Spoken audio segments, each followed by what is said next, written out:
మెంతులు ఇవి చాలా మంచివి ఆరోగ్యానికి. కానీ మనము డైరెక్ట్గా తీసుకోలేం, చేదుగా ఉంటాయి.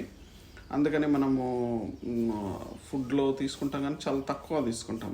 అలా కాకుండా మనము ఇప్పుడు రెగ్యులర్గా తీసుకునే టిఫిన్స్లలో, అంటే మెయిన్ ముఖ్యంగా దోశలో మెంతి దోశ కనుక మనం ట్రై చేస్తే చాలా మంచి హెల్త్కి.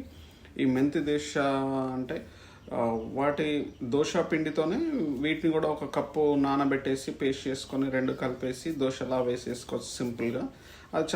అది రెగ్యులర్గా మనము మార్చి తింటూ ఉంటుంటే మనకి హెల్త్ అనేది బాగా సపోర్ట్ చేస్తుంది. మనకు మెంతి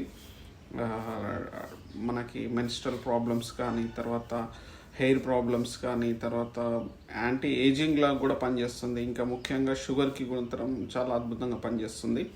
ముడి బియ్యము, తర్వాత ఈ మెంతులు, మంచి